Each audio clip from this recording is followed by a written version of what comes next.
يا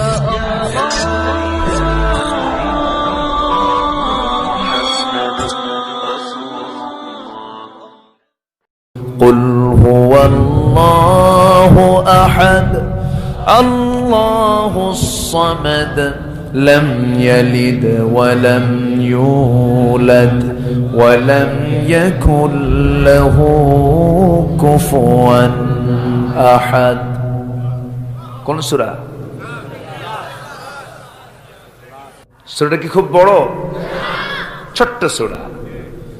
দেখবেন কিছু মরিচ আছে, মরিচ এত বড় মরিচ 10টা খেলেও ঝাল লাগে না। আর কিছু মরিচ আছে ছোট্ট মরিচ, ওই যে উল্টা উল্টা দিকে হয়, আছে না? উল্টা মরিচ আছে না? এক কামড় দিলে টের পাওয়া যায় 3 দিন। কি ঝাঁঝ রে বাবা! যদিও ছোট্ট সূরা, কিন্তু এই সূরা ইখলাস হচ্ছে গোটা কোরআনের 3 ভাগের 1 ভাগ। জোরে বলি সুবহানাল্লাহ। কার পরিচয় পাওয়া যায়? আসতে বলবেন না, কার পরিচয়? আমরা প্রথমেই জানবো আগে কার পরিচয়? আল্লাহর পরিচয়। আল্লাহকে জানতে হবে, আল্লাহকে বুঝতে হবে, আল্লাহকে ভয় করতে হবে। আল্লাহর সামনে আমাকে আপনাকে হাজিরা দিতে হবে। আমি আপনি একদিন দুনিয়া থেকে বিদায় হয়ে যাব, বিচারের মুখোমুখি হব আমি। আল্লাহ আমার আপনার বিচার করবেন। এই বিচার দিবসের মূল মালিকানা কার? মূল বিচার কে করবেন? আসল বিচারক কে? বিচার যে করবেন কোনো সন্দেহ আছে নাকি? কোনো সন্দেহ নেই। এই দুনিয়ার সংসার শেষ হয়ে যাবে, আমি আপনি একদিন দুনিয়া থেকে বিদায় হয়ে যাব। মৃত্যুর মধ্য দিয়ে সব ফয়সালা হয়ে যাবে, আমলের ধারা বন্ধ হয়ে যাবে। আমার আমল নামার ডান হাতে অথবা বাম হাতে নিয়ে হাজিরা দিতে হবে। সে হাসরের ময়দানে উঠতে হবে।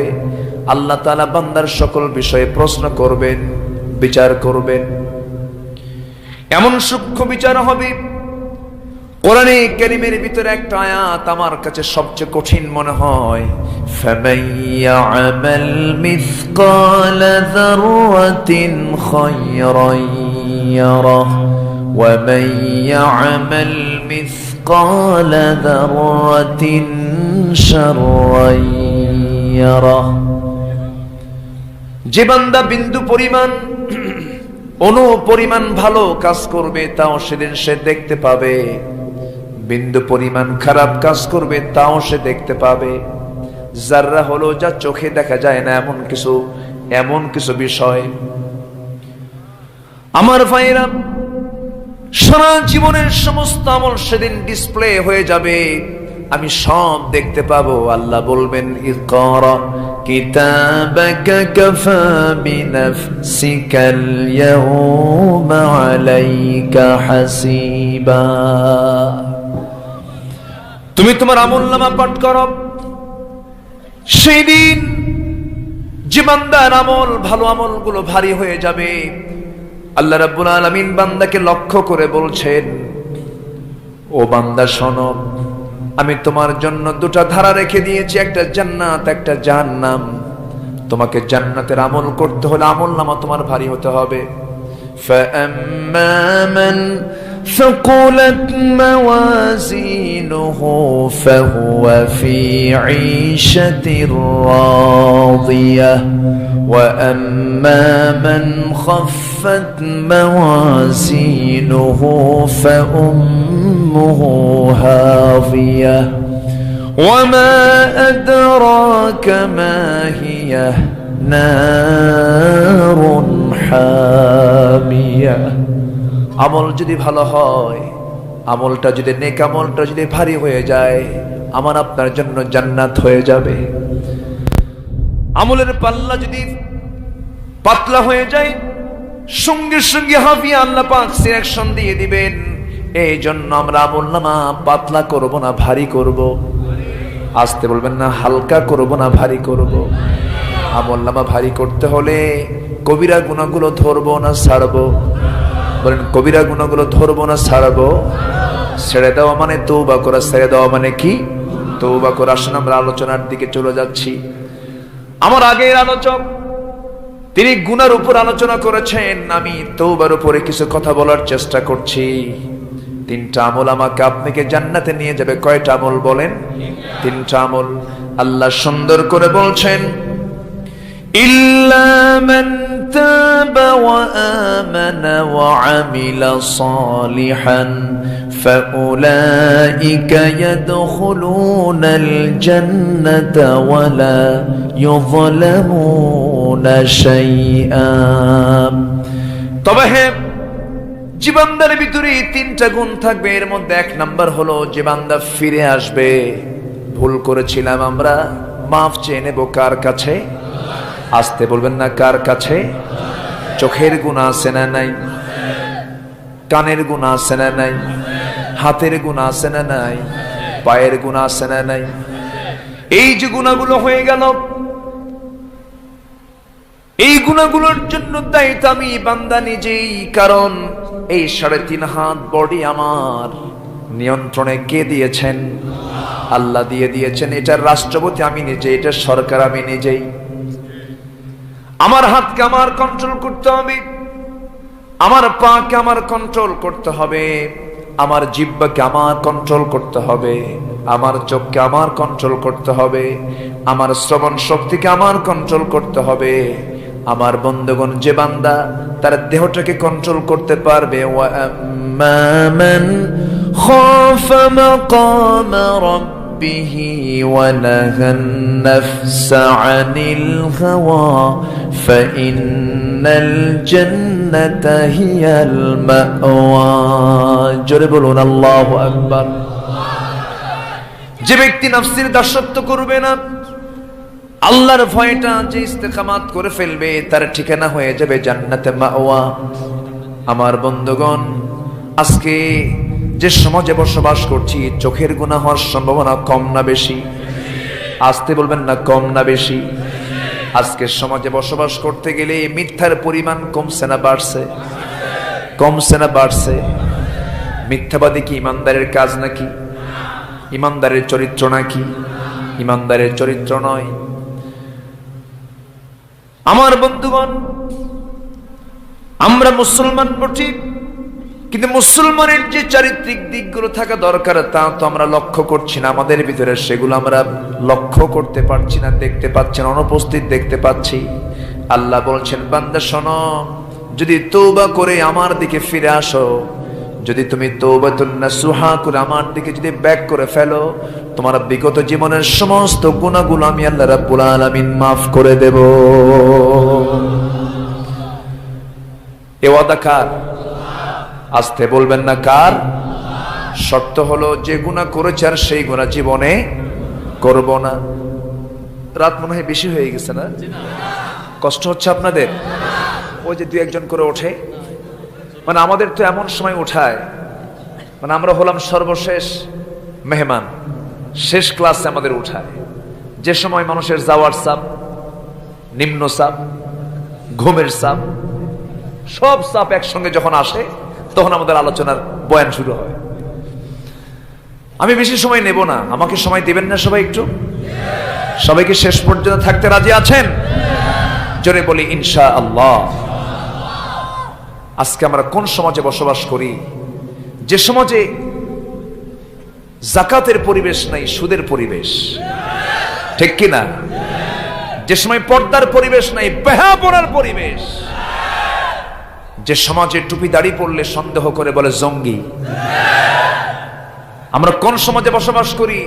যে সমাজে একটা স্টুডেন্ট নামাজ পড়লে আবরারকে হত্যা করে পিটায় মারে। নামাজ একটা অপরাধ হয়ে গেছে আজকে। আমরা আছি কোথায়? এবং এগুলো বলবেন কাকে? বলার তো, শোনারও তো লোক নাই। আপনি কাকে বলবেন? যাকে বলবেন সে আরো বড় বিপদ। আম গাছে উঠে একটা ছেলে আম পাড়তেছে, নিজের গাছ না কিন্তু অন্যের গাছে। তো ছেলেটা আম চুরি করে, গাছের মালিক এসে বলছে, এই ছেলে, তুমি যে আম গাছে উঠছো, গাছটা কার? তোমার তো সাহস কম না? তুমি কার ছেলে? থামো, তোমার বাবাকে বিচার দেব। তুমি আম চুরি করতেছো? ছেলে মুসকি মুসকি হাসে। কি বেয়াদব, হাসো কেন? হাসতেছে এই জন্য আমার আব্বাকে বিচার দিবেন তো? আমার আব্বা আমার মাথার উপরে গাছের ডালে সালা নিয়ে বসে আছে। কথা কি বুঝতেছেন? কাকে বলবেন আপনি? ধর্ষণের পরিমাণ কমছে না বাড়ছে? প্রাচ্যের অক্সফোর্ড খ্যাত ঢাকা ইউনিভার্সিটির একটা অনার্স পড়ুয়া একটা মেয়েকে চ্যাংদোলা করে একদম পিঠে করে, এত শক্তিশালী পুরুষ মজনু, বোঝেন নাই? ধরা পড়লো। আসল আসামি কই গেছে না চতুর্থ আসমানে আল্লাহ জানে। সম্মানিত ভাইয়েরা, এই হচ্ছে চিত্র। এগুলো কোনোদিন বন্ধ হবে না, ওয়াজ করেও বন্ধ হবে না। এবং এই সমস্ত অসৎ নেতৃত্বতে বন্ধ হবে না। বন্ধ করার জন্য সমাজে চালু করে দিতে হবে আল্লাহ তাআলার বিধান। রাজি আছেন কারা কারা?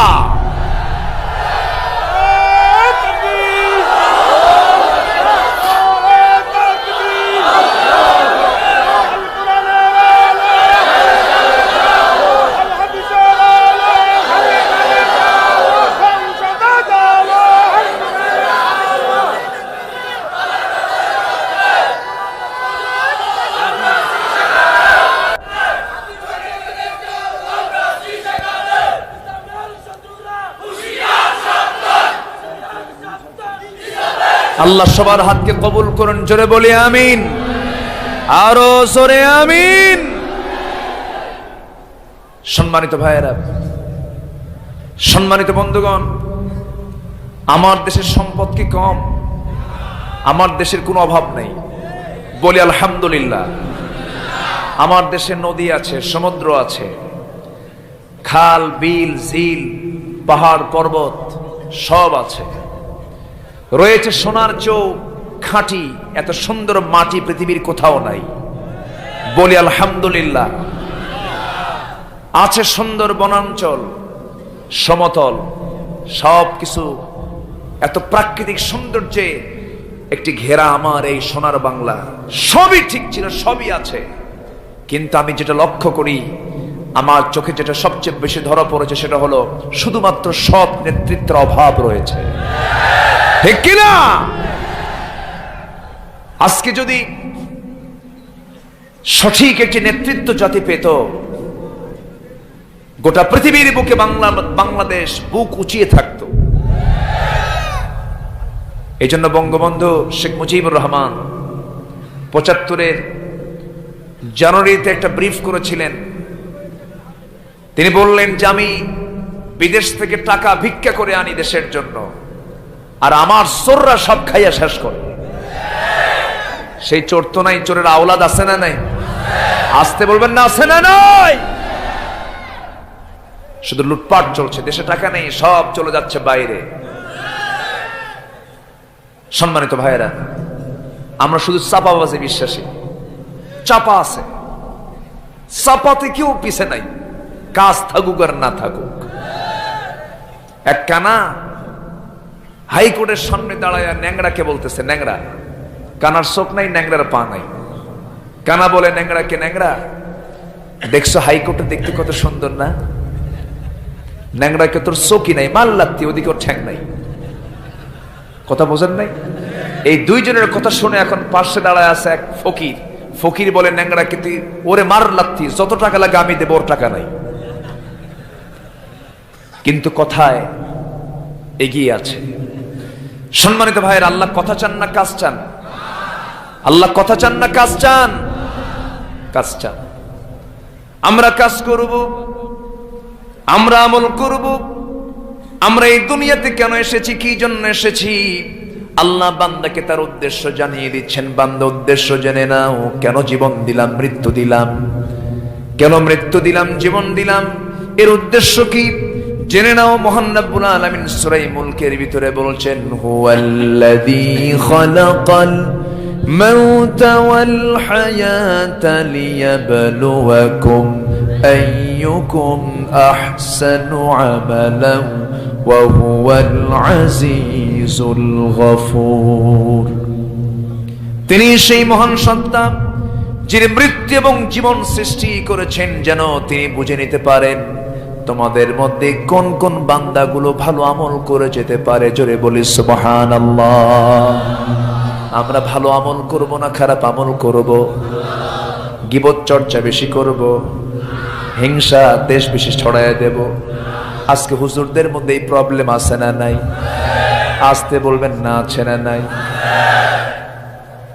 আমার ভাইয়েরা, কেমন যেন একটু শৃঙ্খলপূর্ণ পরিবেশ আমরা লক্ষ্য করি। কেউ কাউকে সহ্য করতে পারি না, কেউ কাউকে আমরা মনটা বড় করে গ্রহণ করতে পারি না। কোন বান্দার যখন আমরা কোনো কিছু দেখতে যাব, খারাপ দেখবো না ভালো দেখবো? ভালোটা দেখে ভালোর প্রশংসা করব আমি। এটাই তো মানুষের উচিত, এটাই ইমানদারের উচিত। আল মুমিন কামিরআতিল মুমিন, মুমিন হলো মুমিনের আয়না। মান সাতারা মুসলিমান সাতারাহুল্লাহু ইয়াউমাল কিয়ামা, যে ব্যক্তি কোনো মুসলমানের ব্যক্তিগত দোষকে আড়াল করবে, আল্লাহ কিয়ামতের দিন ওই বান্দার দোষকে আড়াল করে তাকে জান্নাত দিয়ে দিবেন। কিন্তু এখন গীবতের ছড়াছড়ি আছে না নাই? কে কার বিরুদ্ধে লাগ? ফেসবুক তো আছেই মাশাআল্লাহ, ফেসবুক যোদ্ধা কিছু আছে, আছে না? মানে ফেসবুকে যখন লেখে মনে হয় যে ওর মতো ফাইটার আর কেউ নাই, ওই পর্যন্তই তো।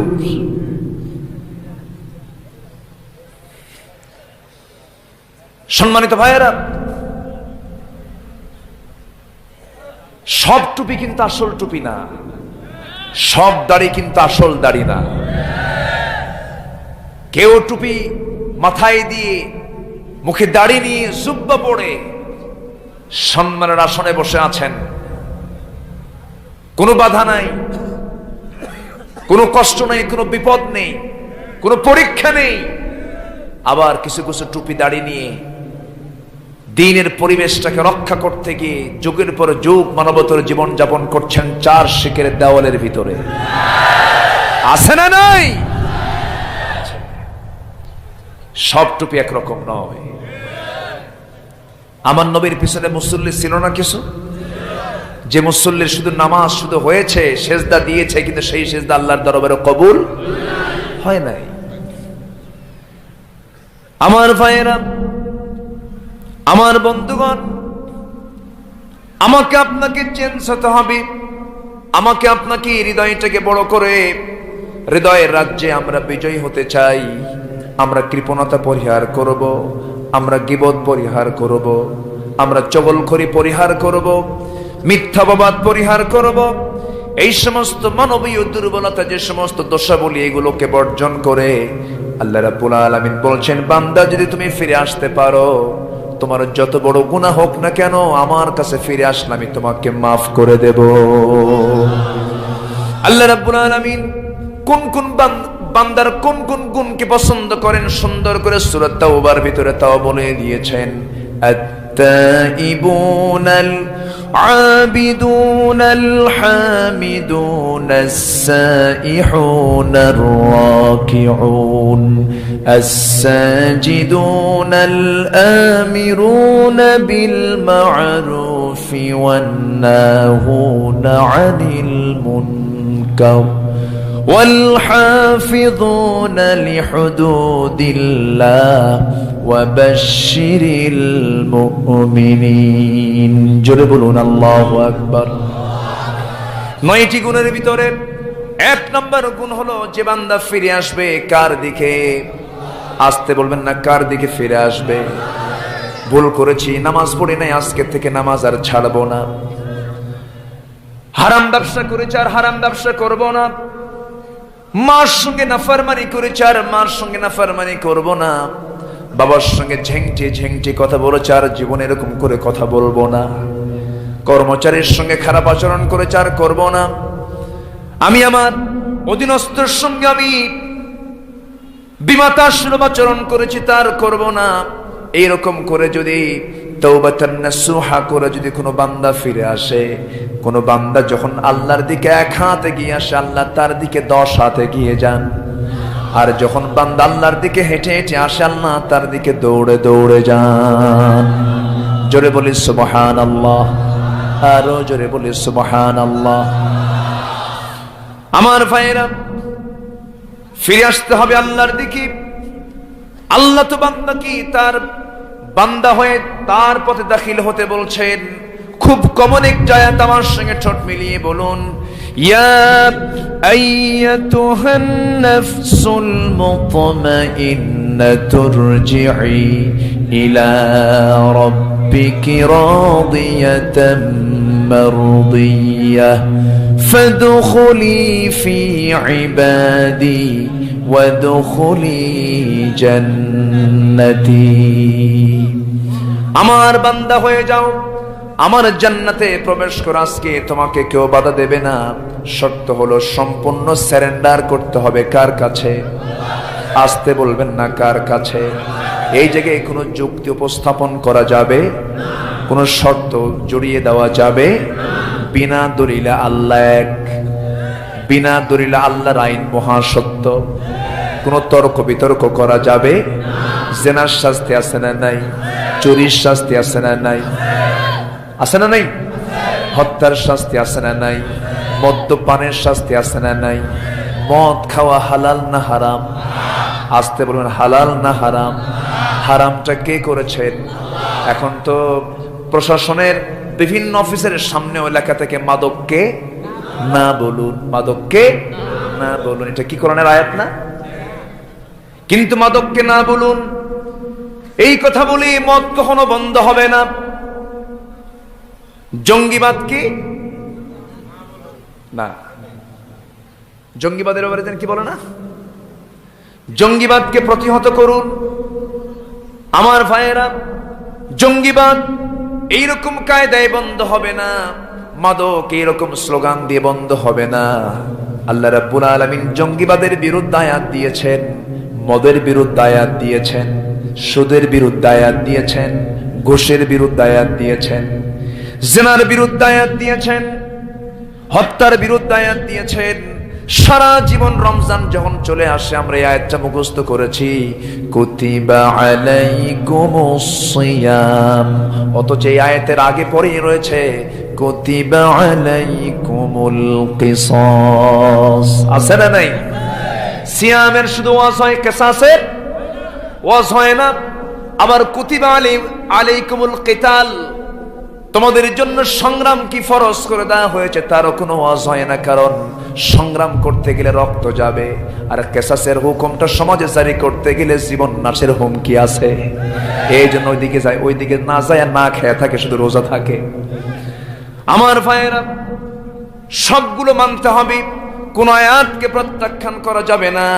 মাদককে না বলুন এই কথা বলে শুধু বন্ধ হবে না। গত পরশুদিন আমার মাহফিল ছিল উখিয়া, কক্সবাজারের উখিয়া। উখিয়াতে কারা আছে এখন? রিফিউজিরা আছে না? ওই মায়ানমার থেকে এসেছে, রোহিঙ্গারা এসেছে, এই রিফিউজি গুলো এসেছে। তারা অধিকাংশ মুসলমান, সেখানে খ্রিস্টানরা কাজ করছে, অনেকে খ্রিস্টান হয়ে যাচ্ছে। এদিকে কোনো খেয়াল নেই। সেই উখিয়াতে এখন সবচেয়ে জমজমাট কারবার হলো ওই কি বলে, একজন সম্রাট আছে সেখানে। যাই হোক, মানে ছোট ছোট বিচি, ওগুলো ওর বলে যে আমরা কি, আপনারা কি করেন? আমরা বিচির বিজনেস করি। কিসের বিজনেস? বিচি, মানে ইয়াবা বলে না। এই যে নেশার ব্যবসাগুলো করে, অনেকে নেশার কারবার গুলো করছে। ইউরোপ এবং আমেরিকার চাল হচ্ছে মুসলমানদের ইমানকে ধ্বংস করার জন্য আমরা কোন অস্ত্র দিয়ে এদেরকে মোকাবেলা করতে পারবো না। অ্যাটম বোম পারবে না, অস্ত্র পারবে না। মুসলমানদের ইমান নামক এই শক্তিশালী বিষয়টাকে ধ্বংস করার জন্য তারা দুটো পথ বেছে নিয়েছে। একটা হলো যুব সমাজকে টার্গেট করে যুবকদের হাতে দিচ্ছে মাদক। হাতে দিচ্ছে কি? মাদক। আর মুসলিম পরিবারের মেয়েদেরকে ঘর থেকে উলঙ্গ করে বাইরে ওপেন করে দিচ্ছে। এই দুইটা কাজে তারা কি আজকে বিফল না সফল? বিফল না সফল? আজকে হাই সোসাইটিতে যান, ইউনিভার্সিটির ছেলেদের হাতে আজকে ইয়াবা পাওয়া যায়। আজকে অনেক উচ্চ শিক্ষিত ছেলে আজকে নেশার জগতে পা দিয়ে শেষ হয়ে গেছে, শেষ হয়ে যাচ্ছে। আজকে মেয়ের অবাধ মেলামেশা করছে, গাছের গোড়ায় গোড়ায় জোড়ায় জোড়ায় বসে আছে, আছে না নাই? এগুলি কি মানুষ না জানোয়ার?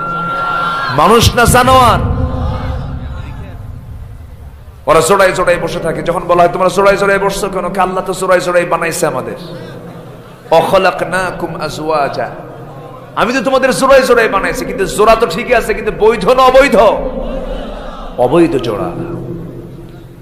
আজকে এই নোংরামিগুলো আমরা চোখের সামনে দেখছি, কিন্তু কেউ আমরা কিছু বলি না। এগুলোর বিরুদ্ধে কথা বলার দরকার আছে না নাই? আসতে বলবেন না, আছে না নাই? এগুলোর বিরুদ্ধে আইনও করার দরকার আছে না নাই? আচ্ছা, সম্মানিত ভাইয়েরা, আল্লাহ পাক একটা টিম দেখতে চান, আল্লাহ পাক একটা দল দেখতে চান। যেই দল কি করবে, যেই দলের কাজ হবে কি, ওয়ালতাকুম মিনকুম উম্মাতুন ইয়াদউনা ইলাল খায়রি ওয়া ইয়া'মুরুনা বিল মা'রুফি ওয়া ইয়ানহাউনা আনিল মুনকার। জোরে বলি আল্লাহু আকবার। তোমাদের ভিতরে এমন একটি দল থাকতে হবে যে দল মানুষকে সৎ কাজের আদেশ দেবে, অসৎ কাজের বাধা প্রদান করবে। এই কাজটি যখন আপনি করতে যাবেন তখন বিপদ মুসিবত আছে না নাই? আসতে বলবেন না, আছে না নাই? বিপদ কি বান্দার জন্য কোনো বিপদের কারণ নাকি? না, বিপদ তো কোনো বিপদ নাই, বিপদ হলো রহমত। বিপদ কি? কিন্তু আমার আপনার জন্য বিপদ হলো গুনাহ। গুনাহ করলে বিপদ হয়ে যাবে, কারণ গুনাহ করলে পরে জাহান্নাম আছে না নাই? বলেন। ইমানদার যার নাম, তার বিপদ আসতেই পারে, বিপদ হবেই, কারণ ভালো কাজ করতে গেলে সেই বিপদের সম্মুখীন হয়ে যাবে। ভালো কাজ আপনি করতে যাবেন, যারা খারাপ পক্ষের লোক তারা তো আপনার বিরুদ্ধে প্রাচীর হয়ে দাঁড়াবেই। কিন্তু এই কাজ তো আমাকে করতে হবে, পিছপা হওয়া যাবে না।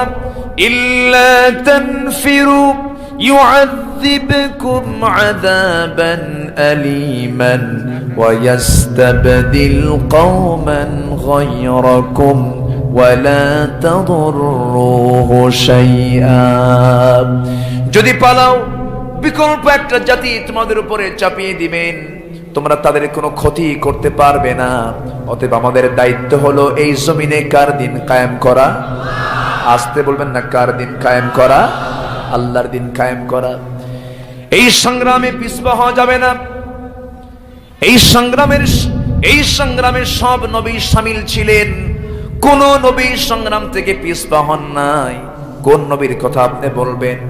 আমাদের রাসূলকে আল্লাহ রাব্বুল আলামিন কেন পাঠিয়েছেন? প্রশ্ন করুন কোরআনকে, কোরআন সুন্দর করে জবাব দিচ্ছে।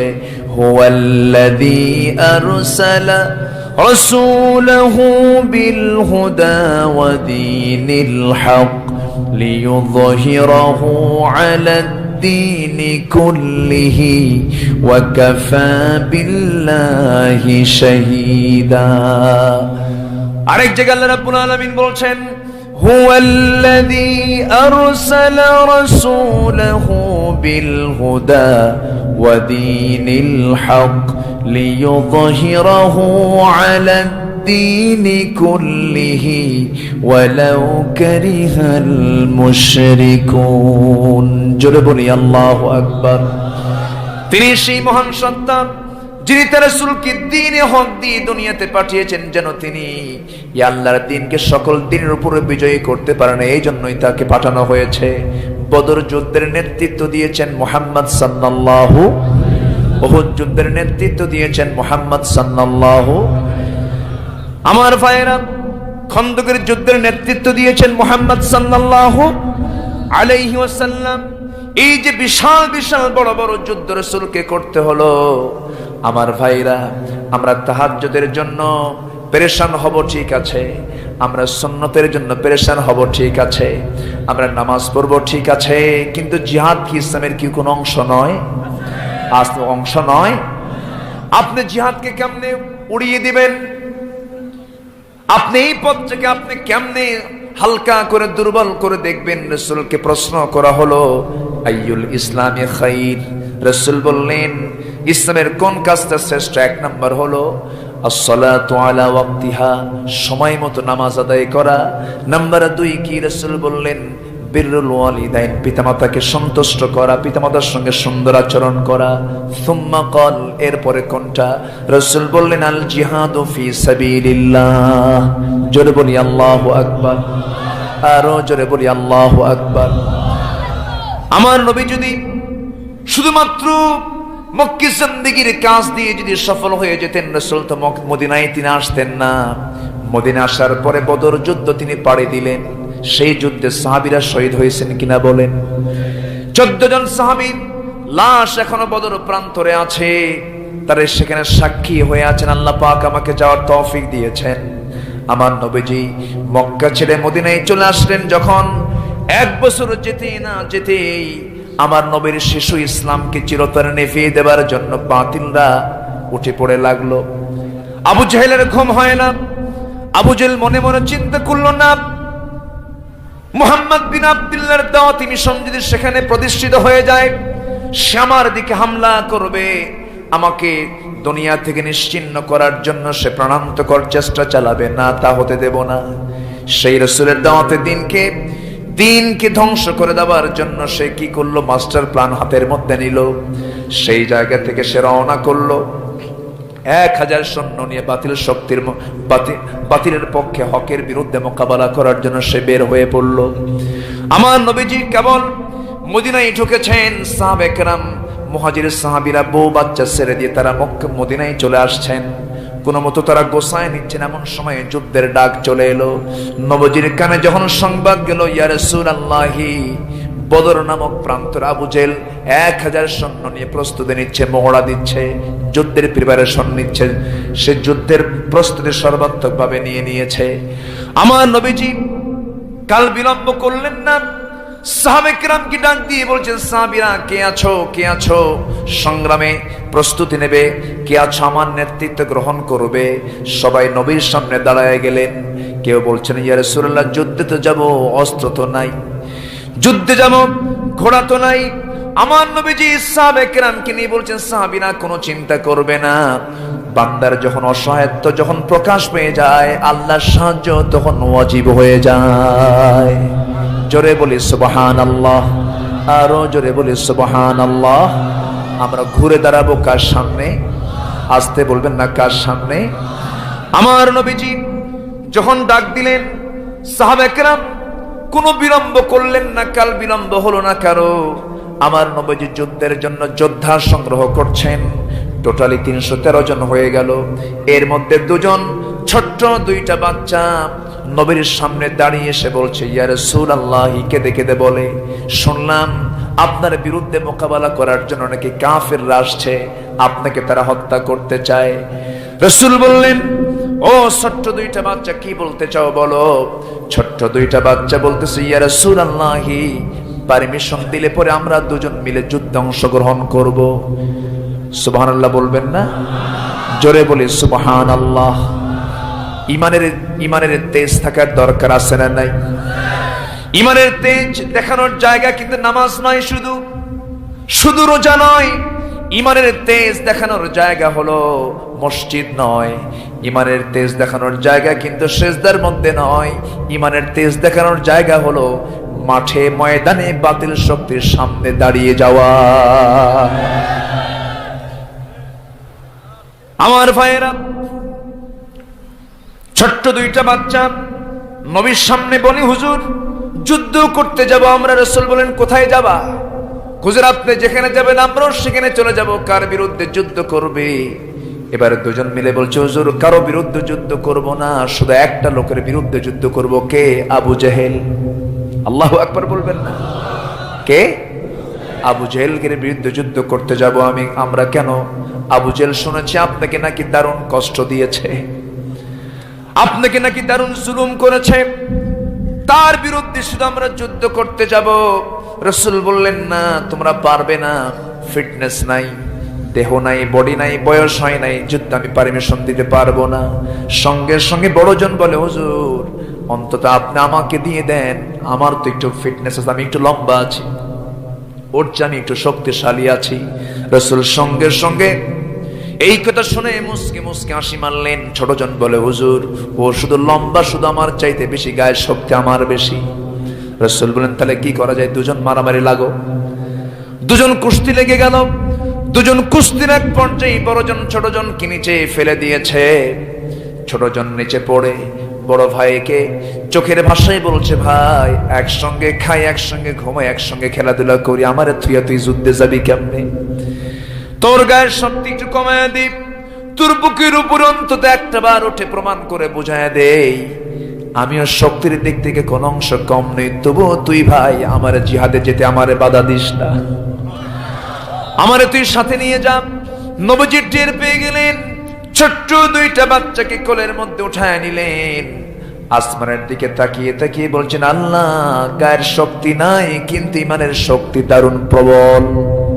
জোরে বলে সুবহানাল্লাহ। আমার নবীজি দুজনকে পারমিশন দিয়ে দিলেন। আমার ভাইরা, বদর যুদ্ধ এমন একটি যুদ্ধের নাম যে যুদ্ধে সাহাবাদের হাতে কোনো অস্ত্রই ছিল না বলা চলে, ঘোড়া ছিল না। মদিনা থেকে মাত্র 80 মাইল দূরে, ওইদিকে আবু জেহেল প্রায় 3.5 মাইল অতিক্রম করে লোহিত সাগরের পাশে দিয়ে এসে বদর প্রান্তরে সে দাঁড়ায় গেছে। যেই সাইডে দাঁড়িয়েছে সেই জায়গাটা হলো আঠাল মাটির জায়গা। আমার নবীজি সাহাবে কেরামকে নিয়ে 313 জন সাহাবী, যাদের ঘোড়া নাই, যাদের তরবারি নেই, খেজুরের ডাল হাতে নিয়ে তারা যুদ্ধ করেছেন। শুধুমাত্র ইমানের তেজস্বিকতায় তাদের বিজয় আল্লাহ পাক দিয়েছেন। জোরে বলে সুবহানাল্লাহ। সেই যুদ্ধের ময়দানে সাহাবায়ে কেরাম ছিলেন বালুর জায়গায়, বালুর ভিতরে হাঁটু গেড়ে যায়, বালুর ভিতরে হাঁটা কষ্ট হয়ে যায়। ওইদিকে সাহাবায়ে কেরাম বলছেন, ইয়া রাসূলুল্লাহি, যুদ্ধ করতে আসছি আমরা আল্লাহর পথে, আমরা হাঁটতে পারছি না, দারুণ কষ্ট হচ্ছে। কাফিররা তাদের জায়গাটা হলো আঠাল মাটির জায়গা, কত সুন্দর তাদের কদমটা মজবুত হয়ে আছে। হে রাসূল, একটু আপনি আমাদের জন্য আল্লাহর কাছে দোয়া করুন, আমরা সেই দোয়ায় শামিল হয়ে যাচ্ছি। আমার নবীজি আল্লাহর দরবারে আকাশের দিকে তাকিয়ে দোয়া করলেন। সঙ্গে সঙ্গে আকাশে কালো মেঘ, ঘন মেঘ জমা হয়ে গেল, বৃষ্টি শুরু হয়ে গেল। বালুর উপরে যখন বৃষ্টির পানি পড়ে, বালুটা কাদা হয় না, শক্ত হয়, শক্ত হয়ে গেল। আর আঠাল মাটিতে যখন পানি পড়ে তখন শক্ত হয় না, পিচ্ছিল হয়, পিচ্ছিল হয়ে গেল। সাহাবে কেরামদের গোসল হলো, কদমটা মজবুত হয়ে গেল, মুসলমানদের সাহায্য নাসিল হওয়া শুরু হয়ে গেল। ওদের গোড়ার পা পিছলে যায়, ওদের পা পিছলে যায়, যুদ্ধ শুরু হয়ে গেল। মুহূর্তের মধ্যে নাস্তানাবুদ করে মুসলমানদের বিজয় নিশ্চিত হয়ে গেল। জোরে বলে সুবহানাল্লাহ। বিজয় কেন নিশ্চিত হবে না? যুদ্ধ করতে এসেছেন তারা আল্লাহর পথে। এই বদর যুদ্ধ কিন্তু ভাই ভাইয়ের যুদ্ধ, বাপ বেটার যুদ্ধ। বেটা আসছেন এক পক্ষে, বাপ আসছেন আরেক পক্ষে। উবাইদ ইবনুল জাররাহ রাদিয়াল্লাহু তাআলা আনহু, যার শানে কোরআনে কারীমের একটা আয়াত নাযিল হয়েছে, উবাইদ ইবনুল জাররাহ রাদিয়াল্লাহু তাআলা আনহু নবীর পক্ষে যুদ্ধে হাজির হয়েছেন। এমন সময় যুদ্ধ চলতেছে, চলা অবস্থায় হঠাৎ করে দেখতে পেলেন বাবা ঘোড়ার পিঠে দাঁড়ায়া কাফিরদের পক্ষ অবলম্বন করে যুদ্ধ চালাচ্ছে। বাপ বেটা মুখোমুখি হয়ে গেছেন। ওবায়দা হাতে তরবারি নিয়ে ভাবলেন, আমি কেমন করে সন্তান হয়ে বাবাকে আঘাত করি। তার ভিতরে একটু দয়া মায়া চলে আসলো, তরবারি গুটায় নিলেন। পরক্ষণেই ভাবলেন, আমার জন্মদানকারী পিতা হতে পারে, কিন্তু সে তো এই মুহূর্তে আল্লাহর দ্বীনের দুশমন, আল্লাহর দুশমন, আমার নবীর দুশমন। এই চিন্তা মাথায় নিয়ে যুদ্ধের ময়দানে প্ল্যান চেঞ্জ করলেন। সব হবে কার জন্য বলুন? আসতে বলবেন না, কার জন্য হতে হবে? আল্লাহর জন্য হতে হবে। হাতের মধ্যে তরবারি নিয়ে কোষ মুক্ত করে, চোখ বন্ধ করে, বাবাকে না মনে করে, শিরকির প্রতীক মনে করে, শিরকিয়াতির গন্ধ সমাজ থেকে মূলোৎপাটন করার জন্য বাবার গর্দান জেলে তরবারি হাঁকায়া দিয়েছেন। ধর থেকে ধর সরে গেল, ধর থেকে গর্দানটা চটকে গেল অন্যদিকে। দেহ থাকলে এক জায়গায়, মাথা থাকলে আরেক জায়গায়। সাহাবায়ে কেরামদের ভিতরে আল্লাহু আকবার, আল্লাহু আকবার ধ্বনিতে গোটা বদরের ময়দান উচ্চকিত হয়ে গেল। মুসলমানদের ভিতরে আনন্দের স্ফুরণ দেখা দিচ্ছে, কিন্তু ওবায়দার চোখের পানি বন্ধ হয় না। বাবার টান আসে না নাই? আসতে বলবেন না, আসে না নাই? যুদ্ধে মুসলমানদের বিজয় হয়ে গেছে, কিন্তু ওবায়দার চোখের পানি বন্ধ হয় না। রাসূল বলেন, ওবায়দারে চোখে পানি কেন, তোমার কি হয়েছে? সাহাবায়ে কেরাম বলছে, হুজুর ওবায়দার বাপ যুদ্ধে মারা গেছে। রাসূল বললেন, আহারে আমার প্রিয় সাহাবী ওবায়দার বাপকে তোমরা কে মেরেছো? দারুণ ভুল করেছো। এবার বলো, হুজুর আমরা কাউকে মারতে হয় না, ওবায়দা নিজেই তার বাপকে দুনিয়া থেকে বিদায় করে দিয়েছে। রাসূল বললেন, সাহাবীরা রে তোরা সাক্ষী থাক, ওবায়দা আমার বুকের মধ্যে আয় রে। বুকের মধ্যে নিয়া কপালের চুম্বনকে দিয়ে বলছেন, ওবায়দা তুমি আজকে যে কাজটা করেছ আল্লাহ পাক আয়াত নাজিল করে দিয়েছেন, তোমার জন্য আল্লাহর জান্নাত অপেক্ষা করতেছে। জোরে বলে সুবহানাল্লাহ, আরো জোরে বলে সুবহানাল্লাহ। এটাই হলো ফিরে আসা। এটা কি ফিরে আসা? ময়দানে ফিরে আসো যুবকরা। কোন দল তুমি করো? যে দলের নেতা নিজে মদ খায়, যে দলের নেতা নামাজ পড়ে না, যে দলের নেতার মোষ আছে কিন্তু দাড়ি নাই, কিন্তু আমার নবীজি মোষওয়ালা দাড়িওয়ালা। আসতে বলে, আমার নবীজি মোষওয়ালা দাড়িওয়ালা।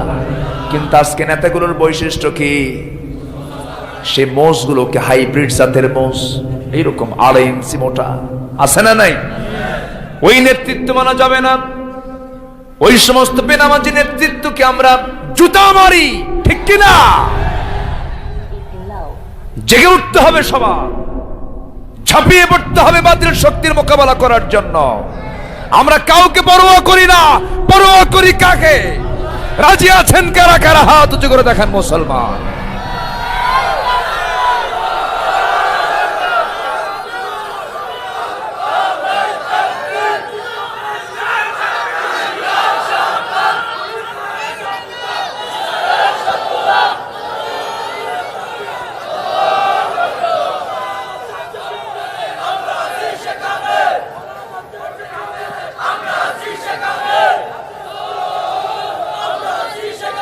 আল্লাহ সবার হাতকে কবুল করুন, জোরে বলি আমিন। ঠাকঠুক কয়েকটা সেজদা মারলি জান্নাত পাওয়া যাবে না। অনেকে তো সস্তা জান্নাত পাওয়ার প্ল্যানে আছে, এত সস্তায় জান্নাত নাই, ঠিক কিনা?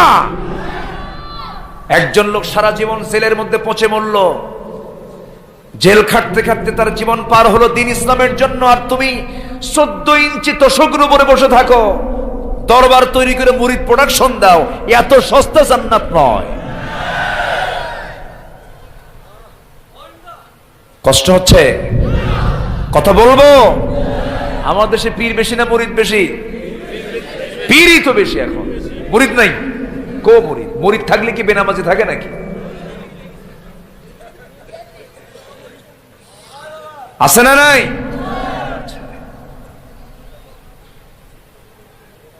আমার দেশে খুব সস্তা জান্নাত দিয়ে দেয় কিছু কিছু দরবার। আসো মুরিদ হও, জান্নাতের টিকিট নিয়ে যাও। আমার পিসাব হাসরের ময়দানে জাহাজ আনবে। এগুলো কোনো কথা নাকি বলেন তো? হ্যাঁ,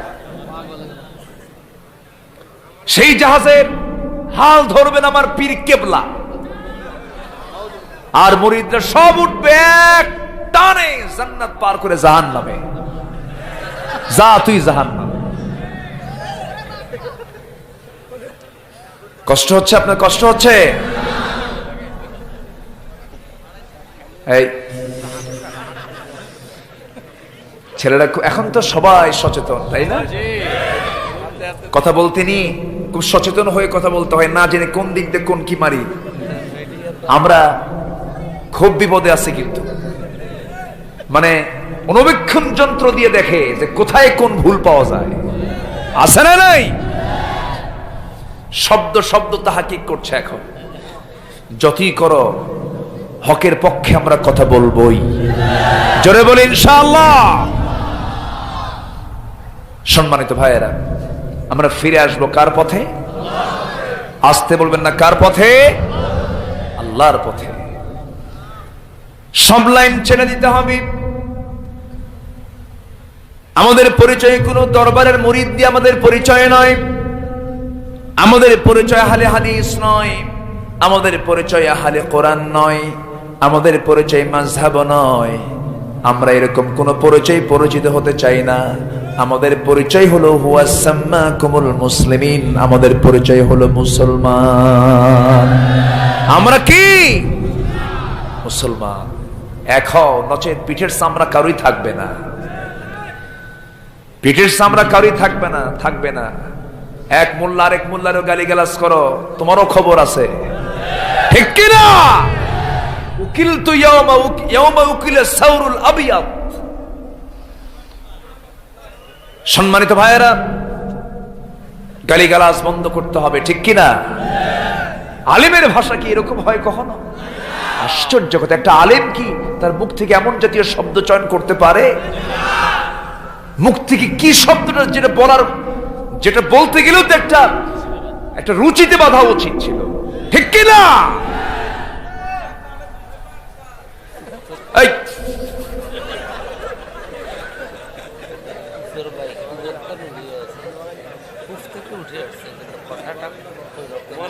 সম্মানিত ভাইয়েরা, কি বলবো? সম্মানিত বন্ধুগণ, আমি ছোটবেলায় আব্বার সঙ্গে মাঝে মাঝে পাবলিক বাসে উঠতাম। তো পাবলিক বাসে একদিন উঠে, আগে তো লেখা থাকতো ওই বিভিন্ন ওই গাড়ির ভিতরে লেখা থাকতো বিরতিহীন, এরপরে ড্রাইভারের সঙ্গে কথা বলবেন না, চলা অবস্থায় ব্যবহার বংশের পরিচয়। আমি আব্বাকে বলতাম, আব্বা এটা কি ব্যবহার, মানে ছোট তো, এটা ব্যবহার বংশের, কি ব্যবহার বংশের পরিচয়? তখন বলতো যে বাবা এটা আচরণ, চরিত্র, মুআমালাত, এটা হলো বংশের পরিচয়। এক রাজা তার রাজকন্যাকে বিয়ে দিয়েছে শিক্ষিত একটা ছেলের সাথে, শিক্ষিত, উচ্চ শিক্ষিত, হায়ার এডুকেটেড, বিয়ে দিয়েছে। বিয়ে দেওয়ার পর জামাই কোন লোকের সঙ্গে যখন দেখা করতে যায়, তখন আগে চেহারা না থেকে আগে জুতা দেখে, আগে নিচের দিকে তাকায়। রাজার সন্দেহ হলো যে এত শিক্ষা দীক্ষা দেখে আমার মেয়েটাকে বিয়ে দিলাম, মুখের দিকে না তাকায় পায়ের দিকে তাকায় কেন? দেখো তোর গোষ্ঠী, দেখো তো ওর বংশ দেখো। তো বংশ খুঁজে দেখা গেল, বললো যে জাহাপনায় এ তো মুচির বংশ। দেখবেন আপনি যখন কোন মুচির দোকানের সামনে দিয়ে যাবেন, তখন ওরা কি চেহারার দিকে আগে তাকায় না জুতার দিকে আগে তাকায়? জুতার দিকে। আমি এটাকে খাটো চোখে দেখছি না, ইসলামে কোন পেশাকে ইসলাম খাটো চোখে দেখেও না, আলহামদুলিল্লাহ। কামার ছিলেন খাব্বাব ইবনুল আরাত রাদিয়াল্লাহু তাআলা আনহু, তাকে সম্মান কে দিয়েছেন? কিন্তু এরপরেও বিয়ের ক্ষেত্রে বংশ দেখার দরকার বলেছেন মুহাম্মদ সাল্লাল্লাহু। কুয়ার ব্যাং সাগরে পড়লে যা হয়, বোঝেন নাই? এগুলো করা ঠিক না। আল্লাহ তুমি সবাইকে বোঝার তৌফিক দিয়ে দাও। আমরা কাদা সরাসরি করতে চাই না, আমরা সবাইকে বরণ করতে চাই, আমরা সবাইকে মহব্বত করে বুকের সঙ্গে আলিঙ্গন করতে চাই। দয়া করে বৃহত্তর যেগুলো বাতিল গোষ্ঠী, ওগুলোর বিরুদ্ধে কথা বলো, আলেম আলেম লেগো না। আমরা এক হয়ে যাই, আল্লাহ কবুল করুন, জোরে বলি আমিন। আমরা কিলেকিলি করি আর ওরা হাসে, বাতিলরা হাসে না? বাতিলরা হাসে, আমরা ওইদিকে যাব না, জোরে বলি ইনশাআল্লাহ। আমরা ঘুরে দাঁড়াবো কার সামনে? আসতে বলবেন না, কার সামনে? আলোচনা শুনতে কি কষ্ট হচ্ছে? রাসূল এরকম করে মাঝে মাঝে ওয়াজ করতেন, আবার সাহাবীদের মুখ থেকে ওয়াজ শুনতেন। একদিন এক সাহাবীর সামনে থেকে দাঁড়ায় বলে, হুজুর আমার একটা ওয়াজ আছে, আপনি শুনবেন? কে বলো? আমার রাসূলের বৈশিষ্ট্য ছিল, যখন কেউ কোনো কথা শুরু করতো শেষ না হওয়া পর্যন্ত তিনি মনোযোগ দিয়ে শুনতেন। আমাদের মধ্যে আবার কিছু কিছু লোক আছে, কিছু কথা শুরু, এই থামতো, আসেন এই স্বভাবটা ছিল না আমার রাসূলের ভিতরে। এক সাহাবী বললেন, ইয়া রাসূলুল্লাহ আমি একটু কথা বলবো। কি বলবে বলো তো? সামনে দাঁড়ায় বলছেন, হুজুর আমার ওয়াজ হলো জাহিলি যুগের ওয়াজ। আমি যখন ইসলাম পাইনি, আমি যখন দিন পাইনি, আমি এক মূর্তির পূজা করতাম, এক দেবতাকে আমি সর্বক্ষণ কাছে রাখতাম, সে মূর্তিটাকে হাতে রাখতাম, বুকে রাখতাম, সম্মান করতাম, ভক্তি করতাম, সৌভাগ্যের প্রতীক মনে করতাম। একদিন আমি কোথাও যাচ্ছি, তাকে সাথে নিয়ে যাচ্ছিলাম, হঠাৎ করে আমার প্রকৃতির চাপ চলে এলো। আমি হাজত সারার জন্য ভাবলাম যে এটাকে সাথে করে নিয়ে যাই কেমনে, উঁচু একটা স্থানে রেখে যথাযোগ্য সম্মান দেখিয়ে আমি আড়াল হয়ে গেলাম। প্রকৃতির চাপ কাফার করে শৌচকার্য কমপ্লিট করে আমি এসে ওই মূর্তির দিকে আমি এগিয়ে আসলাম, যে মূর্তিটা আমি আমার হাতের মধ্যে নেব। দেখি ইয়া রাসূলুল্লাহ, মূর্তির আপদ মস্তক মাথা থেকে পা পর্যন্ত পানি দিয়ে ভেজা। ভাবলাম এটা রহমতের পানি। রাসূল মুস্কি মুস্কি করে হাসতেছেন। এই ভেবে আমি বুক ভরা আশা নিয়ে, বিশাল একটি মানসিক তৃপ্তি নিয়ে ভাবলাম এত সুন্দর রহমতের পানি ঝরছে আমার দেবতার গা জুড়ে, একটু চাটন দেই। এক লেহন দেওয়া মাত্রই দেখি আমতা আমতা গন্ধ। আমার রাসূল মুস্কি মুস্কি হাসেন, সাহাবীরা দেহেক অর্থাৎ একটু আওয়াজ দিয়ে হাসতেছেন। তো সামনের দিকে দেখি হুজুর, দেখি যে একটা কুকুর লেজটা ঝেড়ে ঝেড়ে সামনের দিকে যাচ্ছে। ভাবলাম এই কুত্তাই তো কাম সারছে। আমি আমার রাগ আর কন্ট্রোল করতে পারলাম না। আমার সর্বশক্তি নিয়োগ করে ওই দেবতাকে হাতের মধ্যে নিয়ে মারলাম এক আছাড়ে গুঁড়া করে, টুকরো টুকরো করে। আমি ভাবলাম যা না, এ আমার কখনো রব হতে পারে না। যে রব তার নিজের অস্তিত্ব রক্ষা করতে পারে না, সে আবার রব হয় কেমনে? আমি আপনার সামনে এসে হাজির হয়ে আমি আমার আসল রব আকাশের মালিককে খুঁজে পেয়েছি। জোরে বলি সুবহানাল্লাহ, জোরে বলি সুবহানাল্লাহ।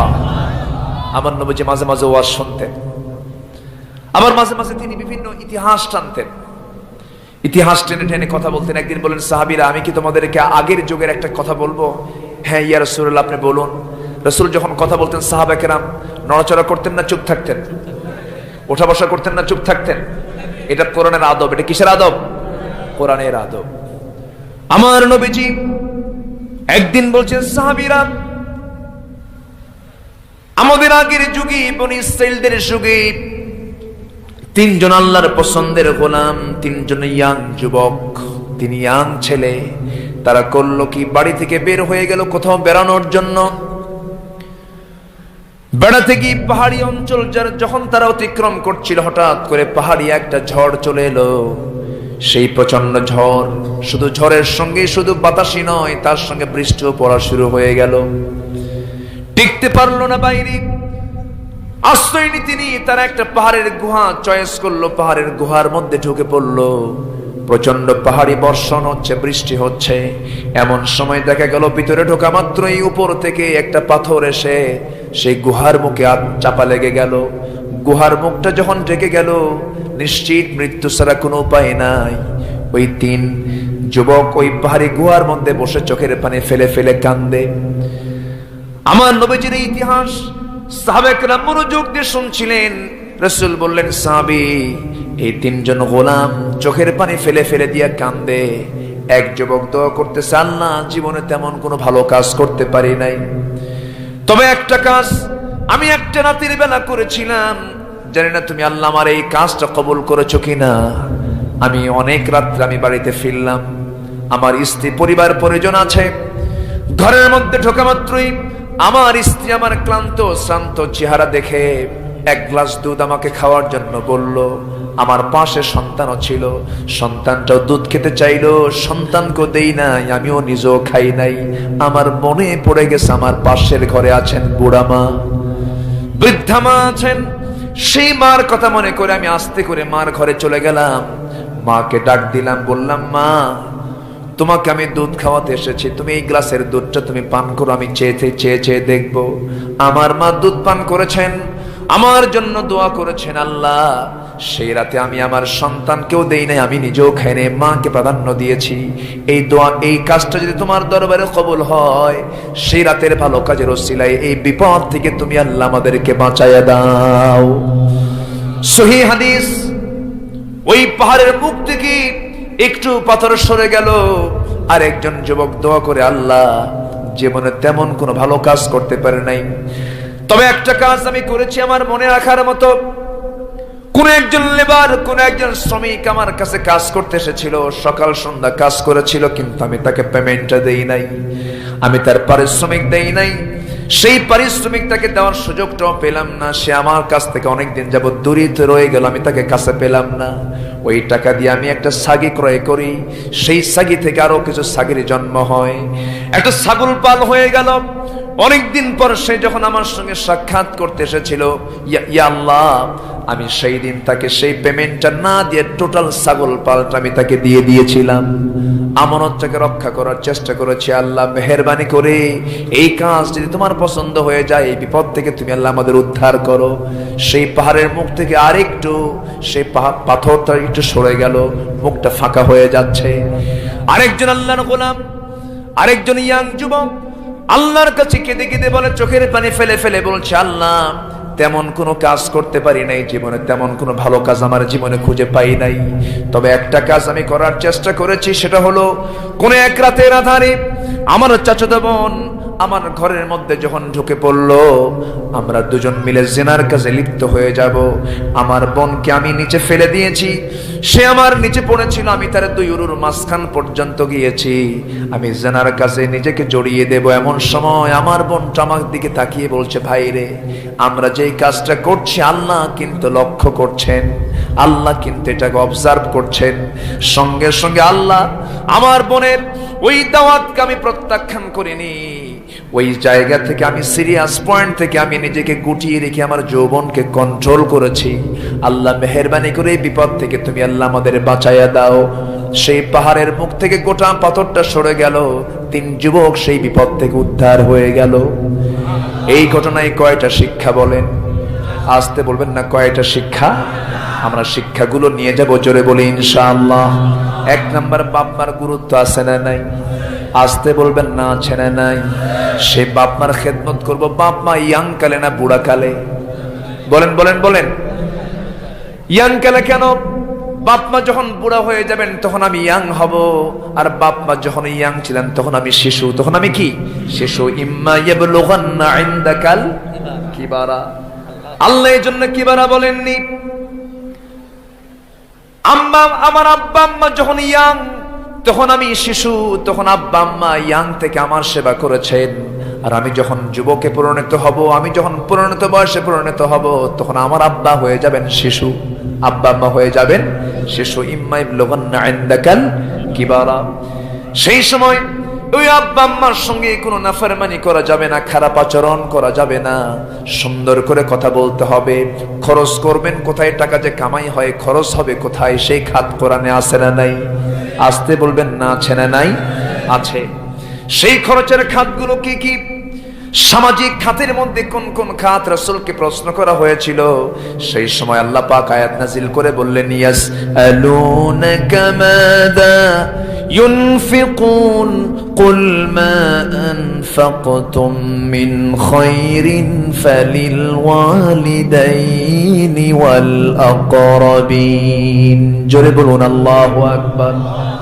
হে রাসূল, আপনাকে প্রশ্ন করবে, খরচ করবে কোথায়, আপনি বলে দেন খরচের 1 নাম্বার খাত হলো বউ বাচ্চা না বাপ মা? বলেন বলেন বলেন। বউ বাচ্চা না বাবা মা? আগে বউ না বাবা? আগে বাচ্চা না মা? আগে মা। আগে আব্বা আম্মার জন্য খরচ করতে হবে। আল্লাহ তো সিরিয়ালি বলে দিয়েছেন, ইয়াসআলুনাকা মাযা ইউনফিকুন কুল মা আনফাকতুম মিন খাইরিন ফালিল ওয়ালিদাইনি ওয়াল আকরাবিন। তোমার পিতামাতার জন্য, এরপর আল আকরাবিন তোমার নিকটাত্মীয়, তোমার নিকটজনের জন্য, বউ বাচ্চার জন্য তুমি খরচ করো। আমার ভাইরা, আজ দুঃখ লাগে, সবার ঘর হয় কিন্তু বাপ মার ঘর হয় সিঁড়ির তলে। আমি কি ভুল বলতেছি? সবার জন্য মাস্টার বেড হয়, কমন বেড হয়, সবার জন্য সুন্দর সুন্দর অ্যাটাচ বাথরুম সহ সেটা তো নিয়ন্ত্রিত রুম হয়ে যায়, কিন্তু আব্বা আম্মার জন্য রুমের সংকট হয়, আব্বা আম্মার জন্য ঘর হয় সিঁড়ির তলে। এরকম ফ্যামিলি আছে না নাই? এটা করা যাবে না। বাপ মাকে সম্মানের উচ্চাসনে সমাসীন করতে হবে। ছোট যখন ছিলাম বাবার পকেটে হাত দিয়েছি, বাপ কি মন খারাপ করেছে নাকি? বাবারও পকেট খুলে দিয়েছে, বাপ কয় টাকা লাগবে তুই নিয়ে যা। কিন্তু বাপ মা যখন বুড়ো হয়ে গেছেন, আমরা যখন ইয়াং হয়ে যাই, বাবার পকেট কিন্তু আমার আপনার জন্য খোলা থাকে না। আমার পকেটটা বাপ মার জন্য খোলা থাকে না। যখন চাইতে যাই তখন ঝাংটা মারে কথা বলার মতো সন্তান আছে না নাই? সাকি মেরে কথা বলার মতো সন্তান মনে হয় লক্ষ্মীপুরে নাই? লক্ষ্মীপুরে আছে। এগুলো করা যাবে না। আচরণটা ঠিক করতে হবে। এই সমস্ত বিষয় থেকে নিজেকে গুটিয়ে নিতে হবে, ফিরে আসতে হবে, তওবা করতে হবে কার কাছে? আল্লাহর কাছে। নাম্বার 2 হলো শিক্ষা হলো আমরা আমানতের খেয়ানত করব না। রাজি আছেন? আমানতের খেয়ানত করা যাবে না। লা ঈমান লিমান লা হাদালা, যার অঙ্গীকার ঠিক নাই তার ঈমান নাই। এটা আমার কথা নয়, বলেছেন মুহাম্মদুর রাসূলুল্লাহ সাল্লাল্লাহু আলাইহি সাল্লাম। এক সাহাবী দুনিয়া থেকে বিদায় নিলেন, কিন্তু ঋণগ্রস্ত হয়ে বিদায় নিয়েছেন। প্রচুর টাকা ঋণ ছিল তার। রাসূল যখন জানতে পারলেন সে ঋণগ্রস্ত হয়ে মারা গেছে, রাসূল বলেন আমি তার জানাজা দেব না, আমি তার জানাজা অংশগ্রহণ করব না। এক সাহাবী বলছেন ইয়া রাসূলুল্লাহ, আপনি না গেলে আমরা যাব কেমনে হুজুর? মাফ করে দেন। মাফ করব কেমনে? এটা তো বান্দার হক। কার হক? আমি তো মাফ করতে পারবো না। একজন সাহাবী এসে বলছেন ইয়া রাসূলুল্লাহ, ওই সাহাবীর ঋণের শোধের দায়িত্ব আমি নিয়ে নিলাম। রাসূল এবার আলহামদুলিল্লাহ বলে বলেন ঠিক আছে, তুমি যদি দায়িত্ব নাও জানাজা পড়ায় দেব। জানাজা শুরু হয়ে গেছে, জানাজা শেষ করে ফেললেন। জানাজা শেষ করার পরের দিন রাসূল ওই সাহাবীকে তালাশ করলেন যিনি দায়িত্ব নিয়েছেন, তাকে ডাক দিয়ে বলছেন সাহাবী, ঋণটা শোধ করেছো নাকি? না করি নাই। চলে গেলেন তিনি। আবার দ্বিতীয় দিন দেখা হলো, আবার প্রশ্ন করছেন ঋণ শোধ করেছো নাকি? না করি নাই। ওই সাহাবী তৃতীয় দিন নবীর সঙ্গে সাক্ষাৎ করতে আসার আগে চিন্তা করলেন, না জানি আজকে রাসূল আমাকে গালি দেন নাকি। ঋণটা শোধ করলেন। ঋণ শোধ করে নবীর সামনে দাঁড়ালেন বুক উঁচু করে। রাসূল বলেন সাহাবী, ভাবসাব দেখে মনে হচ্ছে তুমি ঋণ শোধ করছো। জোরে বলেন সুবহানাল্লাহ। হে হুজুর, ঋণ তো শোধ করে দিয়েছি। রাসূল বললেন শোনো, এই মুহূর্তে আমি জানতে পারলাম বারাদাতিল জালদা, আল্লাহ তার চামড়া কেবল গরম থেকে শীতল করে দিলেন। আমানত নষ্ট করা যাবে? ঋণদাতা, আপনি ঋণদাতা থাকেন, ঋণ গ্রহীতা হয়ে মারা যাবে না, মারা যাওয়া যাবে না। ঋণ গ্রহীতা মারাত্মক একটি বোঝা, শাহাদত ক্যান্সেল হয়ে যাবে, শহীদের দরজা পর্যন্ত ক্যান্সেল হয়ে যাবে ঋণের কারণে। সে ঋণ আমার দেশে আছে না নাই? ক্ষুদ্র ঋণ, বৃহৎ ঋণ আছে না নাই? বিভিন্ন ঋণ প্রকল্প। এই ঋণ প্রকল্পের আওতায় পড়ে কত ফ্যামিলি ধ্বংস হয়ে গেল। সুদের উপরে সুদ, সুদের উপরে সুদ। লা তাকুলুর রিবা আদআফাম মুদাআফা ওয়াত্তাকুল্লাহা লাআল্লাকুম তুফলিহুন। আমার ভাইয়েরা, এই সমস্ত কাজে যাওয়া যাবে না, ঋণের বোঝা কাঁধে নেওয়া যাবে না। আবার আমার দেশের ভিআইপি কিছু ঋণী আছে না নাই? ভিআইপি ঋণী এমনি সব করে ঋণ করে, হাজার হাজার কোটি টাকা ঋণ করে। তো না, ওটা আগে নিয়ে নাই, ইহ জনমের শোধ করার দরকার নাই। এরকম ঋণ খেলাপি আছে না নাই? থাকে না? ঋণ খেলাপিদের বয়কট করুন, এই স্লোগান ওখানে দেওয়া থাকে, ঋণ খেলাপিদের বয়কট করুন। ঋণ খেলাপিদের বয়কট করবেন কেমনে? ঋণ খেলাপিদের তারাই হয় যারা দেশ চালায়, ঠিক কিনা? কোথায় বলবেন আপনি? যে সরিষাতে ভূত তাড়াবেন তার মধ্যেই ভূত।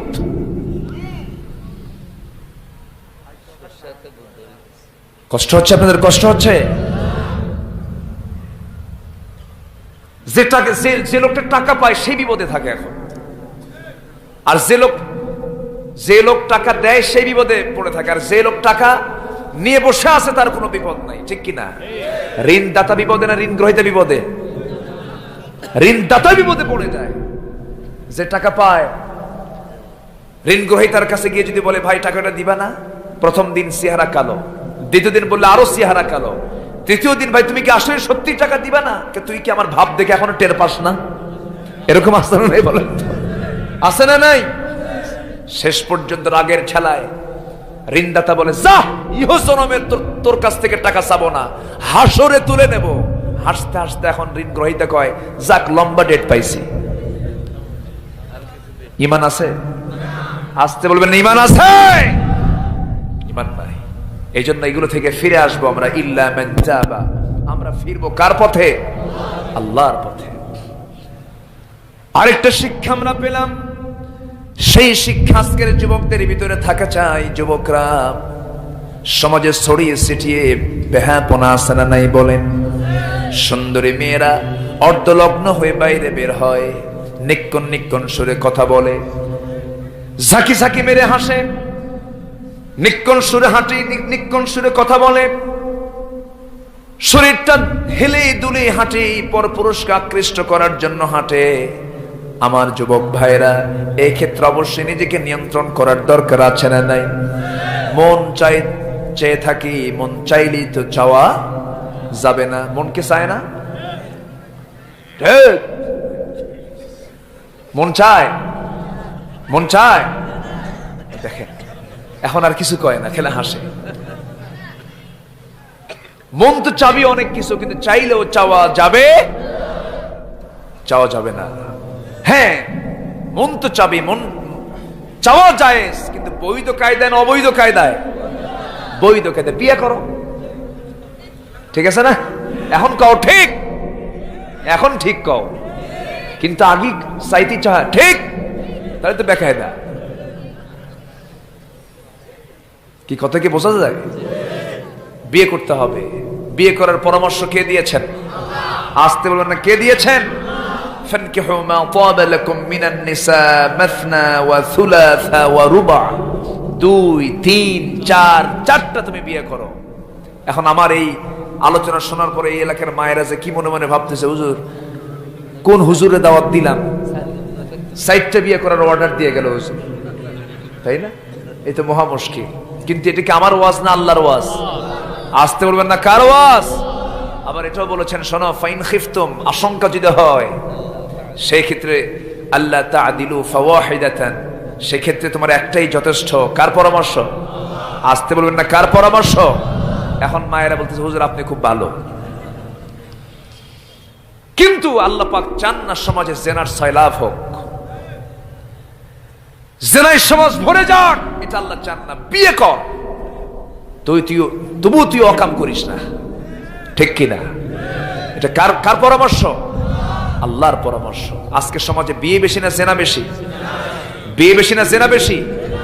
আবার বিয়ে করেও জেনা হচ্ছে, কয়বার তালাক দিয়ে আবার নেয়, আছে না নাই? আখিরি জামানায় এই ফিতনা হবে, বইয়ের মতো থাকবে বাড়িতে, কিন্তু সেই বউটা তালাক হয়ে গেছে বহু আগে, জেনার সম্পর্ক গড়ে ওঠে, এরকম পরিবার আছে না নাই? এগুলো থেকে নিজেকে পরহেজ থাকতে হবে যুবক ভাইয়েরা। আমরা সর্বক্ষেত্রে স্মরণ করব কার বিধান? আসতে বলবেন না, কার বিধান? আল্লাহর বিধান। তাহলে আমরা শিক্ষা পেলাম হলো, আমানতের খেয়ানত করব না, পিতামাতার সঙ্গে নাফরমানি করব না, আর যৌবনকে কন্ট্রোল করে অবৈধ কোনো পথে আমরা নিজেকে জড়াবো না। মাফ করে দিবেন কে? মাফ করে দিবেন কে? আল্লাহ রাব্বুল আলামিন বলেন, তুমি যদি 3টা কাজ করো, তওবা করে যদি ফিরে আসো, ওয়া আমানা, এবং যদি ভালো করে ঈমান টানতে পারো, ওয়া আমিলা সলিহান, ভালো কাজগুলো করতে পারো, এই 3টি কাজ করার মধ্য দিয়ে কি হবে?